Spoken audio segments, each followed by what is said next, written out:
दिन पहले मैंने एक वीडियो की थी और उसमें ये कहा था कि जम्मू कश्मीर का मुस्तकबिल जो है वो खतरे में है। जम्मू कश्मीर का जो आने वाला हमारी जनरेशन है वो बिल्कुल सेफ हाथों में बिल्कुल नहीं है। भाई साहब, लड़ाई नहीं, हाथापाई बिल्कुल नहीं। और ये चीज़ करने के लिए आप लोगों को आम इंसान ने असेंबली में नहीं भेजा है। आपने लोगों के लिए रोड बनाने हैं, स्कूलों की तामीर करानी है, आपने डेली वेजरों की बात करनी है, आपने नौजवानों की बात करनी है। लेकिन ये क्या कर रहे हो आप लोग?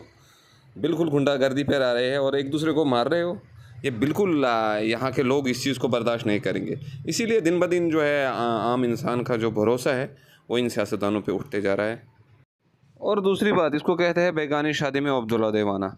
सरकार नेशनल कॉन्फ्रेंस की, बीजेपी अपोजिशन में, लड़ रहा है महराज मलिक, अपोजिट है बीजेपी। मतलब लड़ना तो चाहे था सरकार से। अगर किसी चीज़ की डिमांड आपने रखी तो सरकार उसको एक्सेप्ट नहीं करती है, तो उनसे लड़ना था कि आपने उसी मुद्दे पे को लेकर लड़ना था। लेकिन बीजेपी के साथ समझ में नहीं आ रहा है। जिस हिसाब से आज आपने जम्मू कश्मीर की सबसे ब्रेकिंग न्यूज़ देखी होगी कि असेंबली में किस तरह के हालात रहे पूरे दिन, और उससे यह अंदाज़ा लगा जा सकता है कि जम्मू कश्मीर के का मुस्तकबिल जो है वो किस तरफ जा रहा है, जम्मू कश्मीर के मुस्तकबिल के साथ क्या किया जा रहा है। क्योंकि इन चुने हुए नुमाइंदों को लोगों ने जो है अपने इलाकों के काम के लिए, डेवलपमेंट के लिए, उनके हक की बात करने के लिए चुना था। लेकिन वहाँ पे वो अपनी ज़ात के लिए और अपने सेल्फ जो रेस्पेक्ट है उस चीज़ के लिए किस तरह से आप खुद देख सकते हो। जैसे कि आज पूरे दिन हर न्यूज़ चैनल का, हर मीडिया वाले का यही मुद्दा और यही ब्रेकिंग न्यूज़ रही कि आज फलानी बंदे को मार पड़ा, फलानी पार्टी वालों ने मारा।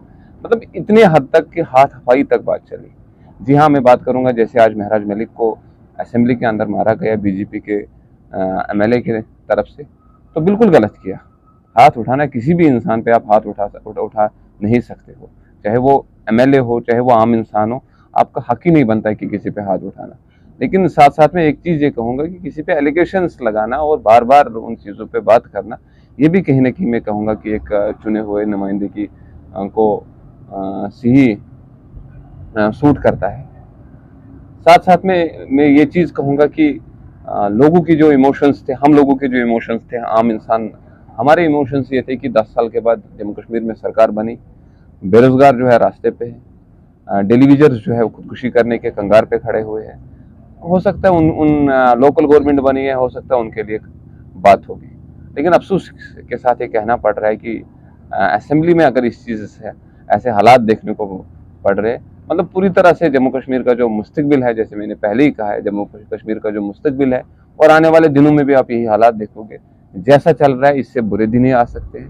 तो कहीं ना कहीं मैं आम इंसान से गुजारिश करूँगा कि ज़्यादा उम्मीदें लगाने की ज़रूरत नहीं है, बस उस रब्बुल आलमीन पर भरोसा कीजिए। क्योंकि हम लोग उस हालात पे है, उस दहाने पे इस टाइम में खड़ा है।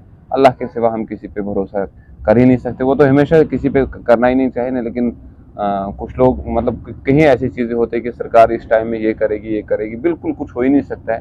क्योंकि वहाँ पर गुटबाजी हो रही है, सही बात करने वाला कोई है ही नहीं। एक शख्स कह रहा है कि मैं एक इंसान हूँ जो सही बात कह रहा हूँ, कि 89 इंसान अगर गलत है असेंबली में, जैसे आज महराज साहब कह रहे थे कि 89 लोगों के मुझे बिल्कुल समझ नहीं आ रही है, तो सीधी सी बात है। तो फिर तो ये आने वाले दिनों में जम्मू कश्मीर में आप और बर्बादियाँ देख सकते हो। जैसे कि मैंने पहले भी वीडियो में कहा था कि हमारा मुस्तकबिल जो है बहुत बड़े खतरे में है। गवर्नर राज रहा 10 साल, उस राज से भी बहुत बुरा मुस्तकबिल हमारा जा रहा है, और हमारा आने वाला वक्त जो है अल्लाह के रहम।